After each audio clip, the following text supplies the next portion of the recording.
जय हिंद साथियों, स्वागत है आप सबका साहित्य शिखर क्लासेस के यूट्यूब चैनल पर। कैसे आप सभी और कैसे चल रहा है आप लोगों की तैयारी? पिछली क्लास में हम बात कर रहे थे कृष्ण काव्य, जो कृष्ण भक्ति काव्य धारा है उसके प्रमुख संप्रदाय की, और हमने निम्बार्क संप्रदाय की बात की थी। निम्बार्क संप्रदाय से संबंधित कुछ उसके जो विशेष कवि हैं उनके बारे में कुछ बात कर लेते हैं, फिर उसके बाद आगे अलग संप्रदाय की बात करेंगे। तो साथ के साथ रिविजन करते रहे, नोट्स बनाते हुए चले। कृष्ण भक्ति काव्य धारा, कृष्ण भक्ति काव्य धारा, और जिसे भी साहित्य शिखर क्लासेस टेलीग्राम पे जो टेस्ट सीरीज चल रही है, और जो 99 रुपये वाली, हिंदी साहित्य फर्स्ट ग्रेड हो या फिर सेकंड ग्रेड हो, या फिर आप कहीं भी किसी भी एग्जाम की तैयारी कर रहे हो, अगर हिंदी साहित्य का टेस्ट लगता है तो बहुत ही शानदार टेस्ट सीरीज हमने टेलीग्राम पे चला रखी है मात्र 99 रुपये में। तो वो टेस्ट सीरीज आज के लिए ही 99 रुपये है, कल 1 फरवरी से उसकी जो प्राइस है वो 151 रुपये हो जाएगी। तो अगर आप ज्वाइन करना चाहते हैं तो साहित्य शिखर क्लास से टेलीग्राम ग्रुप ज्वाइन कर ले, और वहाँ यस टेस्ट सीरीज मैसेज कर दें और उसे ज्वाइन कर लें। फर्स्ट पेपर की टेस्ट सीरीज भी चला रखी है, वो 121 रुपये है, और फिर 171 रुपये हो जाएगी कल से। और आचार्य शुक्ल और डॉक्टर बचन सिंह के मैंने खुद ने नोट्स बनाए हैं, वो शानदार नोट्स 70-80 पेजों के। वो नोट्स अभी आज आपको 111 रुपये मिलेंगे, आज फिर 1 फरवरी को 121 रुपये मिलेंगे। तो जो भी अगर आप जैसे भी आप ज्वाइन करना चाहते हैं, टेलीग्राम ज्वाइन करें साहित्य शिखर क्लासेस, और यस टेस्ट सीरीज यस नोट्स मैसेज कर दें और क्यूआर कोड सेंड करके आज ही ज्वाइन कर लें। ठीक है। तो निम्बार्क संप्रदाय चल रहा था, और निम्बार्क संप्रदाय में हम बात करेंगे आज अन्य जो महत्वपूर्ण प्रमुख कवि हैं उनमें, निम्बार्क संप्रदाय के अन्य कवि। निम्बार्क संप्रदाय के निम्बार्क संप्रदाय के अन्य प्रमुख कवि, अन्य प्रमुख कवि, निम्बार्क संप्रदाय के अन्य प्रमुख कवि कौन कौन है? सबसे पहले तो बात करते हैं श्री भट्ट की। श्री भट्ट, श्री भट्ट की बात करें तो इन्होंने जो है युगल शतक लिखा है। इनकी रचना है युगल शतक, है ना। श्री भट्ट की रचना कौन सी? युगल शतक। आपको पता है, कल मैंने बता दिया था कि कृष्ण निम्बार्क संप्रदाय में युगल उपासना प्रचलित है, और युगल शतक नाम से रचना लिखी श्री भट्ट ने। और भाषा मुख्यतः भक्ति काल की आप लोगों को पता है, और विशेषकर कृष्ण संप्रदाय की भाषा है ब्रज भाषा। तो इसकी भी भाषा कौन सी है? ब्रज भाषा में इन्होंने रचना लिखी है। और इस संप्रदाय में अगर बात करें तो जो श्री भट्ट है उसको हेतु सखी का अवतार माना जाता है। ठीक है, इसका हेतु सखी का अवतार माना जाता है। तो इस संप्रदाय में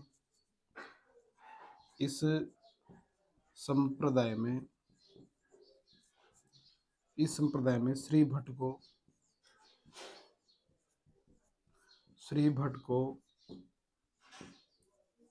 हेतु सखी का अवतार हेतु सखी का अवतार माना जाता है। हेतु सखी का अवतार माना जाता है। ठीक है। तो इस संप्रदाय में जो है श्री भट्ट को हेतु सखी का अवतार माना जाता है। श्री भट्ट की प्रमुख रचना है युगल शतक, और इनकी भाषा है ब्रज भाषा। युगल शतक रचना है श्री भट्ट की, और निम्बार्क संप्रदाय से संबंधित है, भाषा ब्रज भाषा है, और इस संप्रदाय में श्री भट्ट को हेतु सखी का अवतार माना जाता है। आगे बात करें हरि व्यास देव की। दूसरे जो प्रमुख कवि हैं हरि व्यास देव, निम्बार्क संप्रदाय के व्यास हरि व्यास व्यास देव। ठीक है, हरि व्यास देव। तो हरि व्यास देव की अगर हम बात करते हैं तो हरि व्यास देव के देखो मुख्यतः 12 शिष्य थे। उन्होंने जो है अखाड़ों की स्थापना की थी। ठीक है, और अखाड़ा क्या होता था? एक भक्ति सत्संग का एक स्थल होता था। उसकी स्थापना किसने की थी? हरि व्यास देव के 12 शिष्यों ने। तो लिख लेंगे इनके इनके 12 शिष्यों ने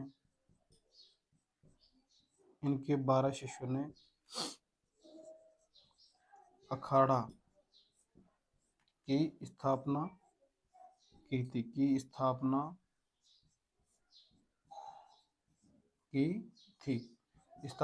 अखाड़ा की स्थापना। और अखाड़ा क्या होता है? एक सत्संग स्थल, है ना। अखाड़ा क्या है? अखाड़ा होता है भक्ति सत्संग स्थल, भक्ति सत्संग स्थल। ठीक है, अखाड़ा मतलब भक्ति का सत्संग स्थल होता है, अखाड़ा भक्ति सत्संग स्थल। आगे बात करते हैं इनकी प्रमुख रचनाओं की। तो देखो भाषा तो वही ब्रिज भाषा, की बात कर लेते हैं तो भाषा तो आएगी ब्रिज भाषा, ठीक है, ब्रिज भाषा, ब्रिज भाषा। और इनकी रचनाओं को अगर हम देखें पहले यहाँ तक लिख लें फिर रचनाओं की बात कर लेते हैं। तो निम्बार्क संप्रदाय के प्रमुख अन्य प्रमुख कवियों की बात करें तो श्री भट्ट, श्री भट्ट के बाद आता है हरिव्यास देव। याद रखना कई बार ये भी इस तरह के प्रश्न बन जाते हैं कि निम्न में से कौन सा कवि किस संप्रदाय से संबंधित है। तो श्री भट्ट, हरिव्यास देव, ठीक है, और परशुराम देव, ये दो तो तीन तो हो गए निम्बार्क संप्रदाय के। युगल श्री भट्ट के है, भाषा ब्रिज भाषा है। इस संप्रदाय में जो है श्री भट्ट को किसका हितु सखी का अवतार माना जाता है। हरिव्यास देव, इनके 12 शिष्यों ने अखाड़ा की स्थापना की थी। अखाड़ा क्या एक भक्ति सत्संग स्थल है। और भाषा कौन सी इसकी भाषा है ब्रिज भाषा। देखो अपने साहित्य शिखर क्लासेस पर जो ये कोर्स चल रहा है, ये कोर्स तो मैंने जैसे आप लोगों को बोल रखा है कि पूरी तरह निःशुल्क रहेगा ना। और निःशुल्क रहेगा कब तक, तो ये मतलब जून में कंप्लीट होगा पूरा। अब धीरे धीरे धीरे धीरे जून में कंप्लीट होगा। लेकिन अभी साहित्य शिखर क्लासेस हम ऐप भी बनवा रहे हैं, क्योंकि अभी जो टेस्ट टेलीग्राम पे स्टार्ट की तो बहुत सारे अभ्यर्थियों के मैसेज आ रहे थे कि सर हमने ऐप, टेलीग्राम की बजाय अगर ऐप होता तो वो शानदार रहता हमारे लिए। तो ऐप की कोशिश कर रहे हैं, बहुत जल्द साहित्य शिखर क्लासेस का ऐप बन जाएगा। मान के चलिए कि 2-5 दिन में ये बन जाएगा, तो फिर उसमें अलग से टेस्ट स्टार्ट करेंगे, ठीक है, क्योंकि उसमें फिर आप 2 बार 3 बार उसमें अटेम्प्ट कर सकते हैं, अपनी सुविधा के अनुसार देख सकते हैं। तो वह कुछ चीजें देखो टेलीग्राम पे सुविधा की अभाव की वजह से टेलीग्राम पे स्टार्ट करनी पड़ी। लेकिन फिर अब जो है अब ऐप बनवा रहे हैं, ऐप पे करेंगे। और इसके अलावा जो अभी ये जो आपका कोर्स चल रहा है उसको भी ऐप पे भी चलाएंगे, ठीक है। ये कि बस इसमें जैसे साहित्य का इतिहास चल रहा है तो उधर काव्य शास्त्र रचना स्टार्ट कर देंगे, ताकि आपका कोर्स जो है जल्दी हो जाए। और थोड़ा मैनेज भी करना पड़ेगा, मेहनत भी करनी पड़ेगी, तो देखते हैं अभी। लेकिन ये कि अब जैसे ये जो यूट्यूब पे कोर्स चल रहा है ये तो पूरी तरह निःशुल्क रहेगा, 1 जून तक, मतलब जून तक चलेगा, जून तक पूरी तरह निःशुल्क रहेगा, जून में कंप्लीट करा दें जून से पहले। लेकिन टेली ऐप पे जो कोर्स होगा वो फिर पेड कोर्स होगा ऐप पे तो, ठीक है। लेकिन ये कि जो आपसे मैंने वादा किया है, आपका जो पूरा कोर्स सेम पूरे इसी तरह पूरे विस्तार के साथ डीपली या यूट्यूब पे फ्री करवाना है तो फ्री करवाना है, ठीक है। तो अगर बहुत सारे साथी ऐसे होते हैं जो जैसे फर्स्ट ग्रेड की तैयारी कर रहे हैं, सेकंड ग्रेड की तैयारी कर रहे हैं, और जिन्हें ये कि सर हमें तो कोर्स जल्दी करना है या फिर हमें तो पेड कोर्स चाहिए, तो उस अकॉर्डिंग बहुत सारे मैसेज भी आ रहे थे, तो फिर बोले वो पेड ले सकते हैं। बाकी जो नहीं लेना चाहते वो यहाँ से पढ़ेंगे और ये कोर्स वहाँ रहेगा। ये कि बस उसकी कुछ चीजें अलग रहेगी, है ना। उसकी जैसे मान लो अभी यहाँ तो साहित्य का इतिहास चल रहा है, आप लोगों ने देखा होगा कि इसकी शुरुआत हमने किस बोर्ड से की थी, छोटा बोर्ड था, फेस भी नहीं दिखता था। अब जैसे ऐप पे जो भी क्लासेस होगी सारी इसी बोर्ड पे आएगी, है ना। और फिर सुविधा बढ़ाते रहेंगे धीरे धीरे। तो अभी ऐप नहीं आया, लेकिन अभी प्लानिंग चल रही है, अगर देखते हैं योजना क्या होती है, अगर होती है तो फिर मैं आप लोगों को बता दूंगा। ठीक है, यहाँ तक लिख लिया सभी ने, अब चलें आगे। तो निम्बार्क संप्रदाय के प्रमुख कवि श्री भट्ट, युगल तक रचना है, भाषा ब्रज भाषा। इस संप्रदाय में श्री भट्ट को किसका हितु सखी का अवतार माना जाता है, ठीक है। हरिव्यास देव, इनके 12 शिष्यों ने अखाड़ा की स्थापना की थी। अखाड़ा क्या था, भक्ति का सत्संग स्थल। और इसकी भाषा कौन सी भाषा है, ब्रिज भाषा। भाषा कौन सी है, ब्रिज भाषा। अब इनकी प्रमुख रचनाओं की बात कर लेते हैं। रचनाएं, ठीक है, हम पढ़ रहे हैं, रचनाओं की बात करते हैं। हरिव्यास देव की रचना है ना, हरिव्यास देव। तो रचनाओं की बात करें तो एक तो रचना है महावाणी।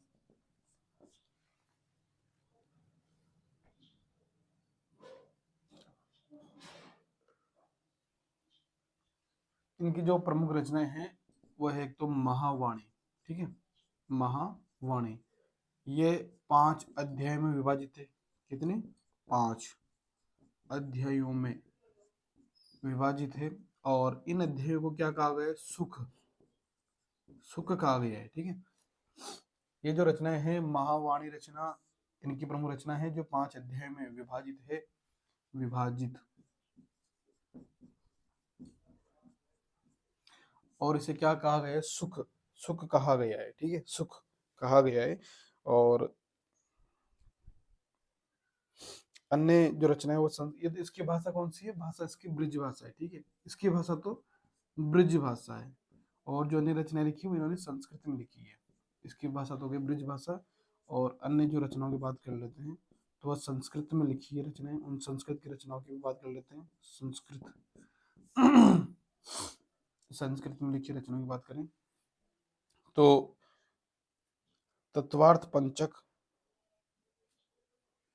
रचना है, तत्वार्थक, तत्वार्थक पंचक, देखो इम्पोर्टेंट यही है ना महावाणी, फिर मैं आपको लिखवा देता हूँ। तत्वार्थक पंचक। अगली बात कर लेते हैं सिद्धांत रत्नावली। सिद्धांत, ये रचना भी बहुत इंपॉर्टेंट है, सिद्धांत रत्नावली। ठीक है, तो इन्हें लिख लेंगे। परशुराम देव रचनाएं हैं महावाणी, 5 अध्याय में विभाजित है, भाषा ब्रजभाषा है। संस्कृत में बात कर लेते हैं, दो प्रमुख रचनाओं की तत्वार्थ पंचक और सिद्धांत रत्नावली जो है प्रमुख रचना है। आगे चलते हैं, परशुराम देव व्यास के बारे में पढ़ते हैं। अगले जो कवि हैं वह है परशुराम देव व्यास। परशुराम देव व्यास, तो ये हरि व्यास जो देव है ऊपर उनके शिष्य हैं परशुराम देव व्यास, और इन्होंने जो है राम भक्ति से संबंधित रचनाएं भी लिखी है। ठीक है, तो यह हरि व्यास देव के शिष्य हैं। हरि व्यास देव के शिष्य, ये हरिव्यास देव के शिष्य हैं। और अगर बात करते हैं तो इन्होंने राम भक्ति से संबंधित रचना लिखी है। इन्होंने राम भक्ति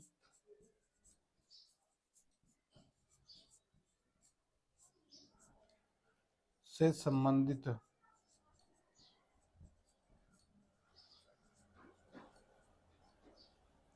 प्रमुख रचनाएं लिखी है। प्रमुख रचनाएं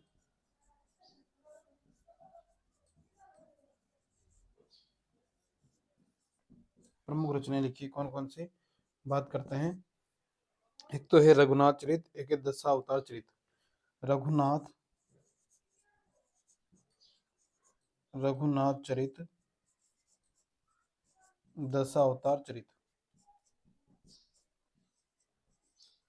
दशावतार चरित, रघुनाथ चरित, दशावतार चरित जो है इनकी प्रमुख रचनाएं हैं। इन्होंने राम भक्ति सकम जो है रसिक शाखा का प्रवर्तन किया है ना, परशुराम देव व्यास ने। याद रख लीजिए, फिर आज चलते हैं आगे।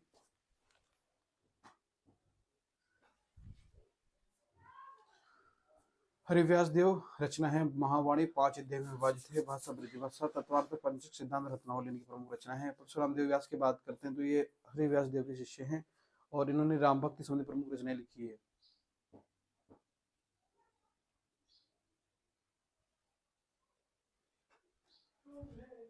आपको जैसे आपके कमेंट आ रहे थे कि सर अक्षर छोटे दिखते हैं ना, इस पे देखे जाए तो मैं बहुत बड़े अक्षर लिखता हूँ, फिर भी आपको थोड़े छोटे दिखते हैं। थोड़ा मैं बड़ा लिखने की कोशिश करूंगा आप। ठीक है, यहाँ तक लिख लिया आप लोगों ने। चलो आगे चलते हैं। परशुराम देव व्यास के बारे में 2-3 बातें और भी उनको लिख लेते हैं, फिर चलते हैं आगे। महावाणी हरिव्यास देव की और उनके शिष्य हैं परशुराम देव व्यास।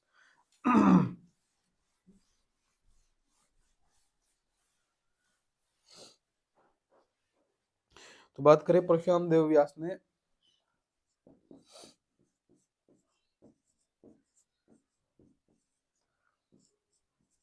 परशुराम देव व्यास, है ना, परशुराम देव व्यास की बात करते हैं तो इन्होंने राम भक्ति परंपरा में रसिक शाखा का प्रवर्तन किया है। इन्होंने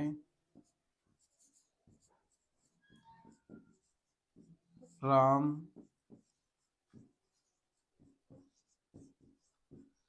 भक्ति शाखा में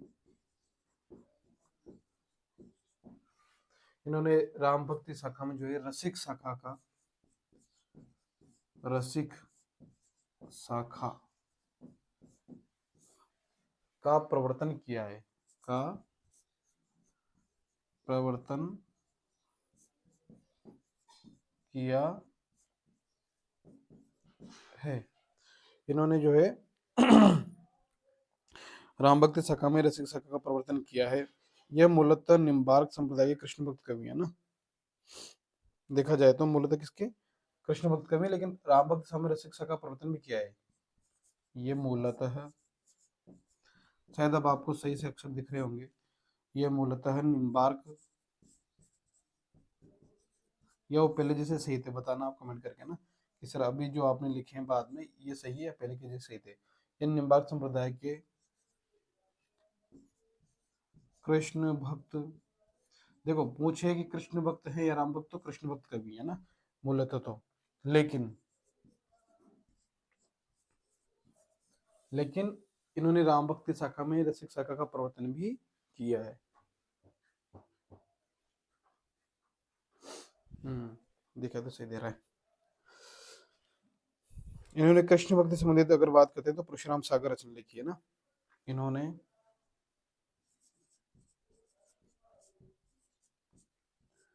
कृष्ण भक्ति से संबंधित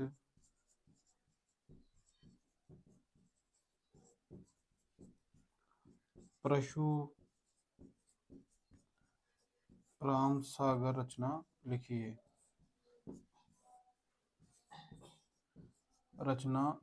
है, ठीक है, लिखी है। इन्होंने कृष्ण भक्ति से संबंधित कौन सी रचना लिखी है? परशुराम सागर। और इनकी एक खासियत ये भी कि ये जो थे वह निम्बार्क संप्रदाय के जो प्रमुख पीठ थे ब्रजमंडल में, उसे राजस्थान के सलेमाबाद में भी लेकर आ गए थे। तो इसको भी नोट कर लेंगे। वैसे मैंने आपको कल लिखवा दिया था, फिर भी दोबारा लिख लेते हैं। परशुराम देव व्यास ने परशुराम देव व्यास निम्बार्क संप्रदाय की पीठ, निम्बार्क संप्रदाय की पीठ ब्रज मंडल से कहाँ लेकर आ गए थे?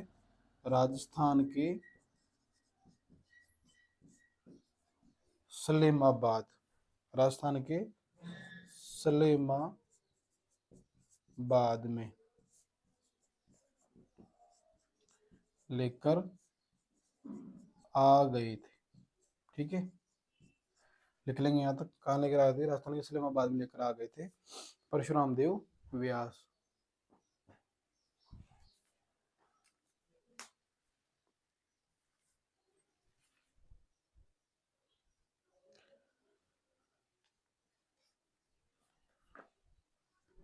तो परशुराम देव व्यास जो है इन्होंने राम भक्त शाखा में रसिक शाखा का प्रवर्तन किया है। यह मूलतः निम्बार्क संप्रदाय के कृष्ण भक्त कवि हैं और इन्होंने राम कृष्ण भक्ति संबंधित देखा जाए तो परशुराम सागर रचना लिखी 200 पद के आसपास है। और परशुराम देव व्यास जो है निम्बार्क संप्रदाय की पीठ ब्रजमंडल से क्या लेकर आ गए थे? सलेमाबाद में लेकर आ गए थे। तो कृष्ण भक्ति शाखा की अगर बात करें, जो हमारा निम्बार्क संप्रदाय वो आज पूरी तरह कंप्लीट हो चुका है पिछली क्लास में, और आज की क्लास में कृष्ण भक्ति निम्बार्क संप्रदाय कंप्लीट हुआ है। आगे हम राधा वल्लभ संप्रदाय के बारे में पढ़ेंगे। अपनी क्लास आपको कैसी लगती है उसकी प्रतिक्रिया जरूर दें, लाइक शेयर जरूर करें, अपनी प्रतिक्रिया आनी जरूरी है। और आप लोगों के बहुत शानदार अवसर है साहित्य सीकर क्लासेस का टेलीग्राम चैनल पे जो टेस्ट सीरीज चल रही है, वो देखो ऐप बनाने के बाद ऐप में जो टेस्ट सीरीज चलेगी उसका शुल्क दुगना रहेगा उसमें, क्योंकि मेहनत भी उतनी होगी, उसमें एक टेक्निकल टीम की जरूरत भी पड़ेगी, तो उसका शुल्क ज्यादा रहेगा। अगर ये ज्वाइन करनी है तो अभी आप ये ज्वाइन कर लें, अन्यथा फिर आप 2-5 दिन के बाद फिर हम ऐप बनवाएंगे तो उसमें भी ज्वाइन करना चाहते हैं तब कर लें, लेकिन इसका शुल्क। और फिर ये कि मात्र 99 रुपये में वो टेस्ट सीरीज आपको यहाँ मिल रही है, ठीक है। कब? फर्स्ट ग्रेड की, सेकंड ग्रेड की कंबाइंड टेस्ट सीरीज है। तो फर्स्ट ग्रेड के, सेकंड ग्रेड के, सेकंड पेपर हिंदी की। और अगर फर्स्ट पेपर के लेना चाहते हो तो 121 रुपये में है आज के लिए, कल से फिर वो 171 और 151 और 121 रुपये प्राइस हो जाएगी। तो जिसे भी ज्वाइन करना हो साहित्य सीकर क्लास से टेलीग्राम ग्रुप ज्वाइन करें, यस टेस्ट सीरीज मैसेज करें और आज ही ज्वाइन कर लें, ठीक है। और अच्छे से तैयारी करें, खुद को पॉजिटिव रखें, देखो सकारात्मक रखें, क्योंकि कई बार क्या होगा कि आप इस दौर में आपको लगेगा कई बार कि सर जो हम कर रहे हैं कि हमारा सिलेक्शन होगा नहीं होगा, इतने कम पद हैं, वो बहुत सारी बातें दिमाग में आएगी। लेकिन खुद को एक सफल होने के लिए केवल पढ़ना जरूरी नहीं होता, सफल होने के लिए आपके व्यक्तित्व में बहुत सारी चीजें जो धीरे धीरे पनपने लगती है, उनका विकास होता है, बहुत जरूरी होती है, जैसे धैर्य, आत्मविश्वास, मेहनत और किसी भी तरह की नकारात्मकता से खुद को बचा पाना। ये सारी चीजें जो होती है ये इसी दौरान विकसित होगी, जो आपके पूरे जीवन भर काम आएगी। और इन चीजों को आप अपने जीवन में अपनाएं। हताश नहीं होना है, निराश नहीं होना है। आपको पता है कि हमारे सामने यही मौका है और ये अवसर है, तो हमें करना ही है, फिर करके दिखाना ही। किसी भी तरह की चिंता से ग्रस्त नहीं रहना, चिंता मुक्त होकर तैयारी करनी सकारात्मकता के साथ, ठीक है। तो मिलते हैं नेक्स्ट क्लास में, तब तक के लिए जय हिंद, जय भारत।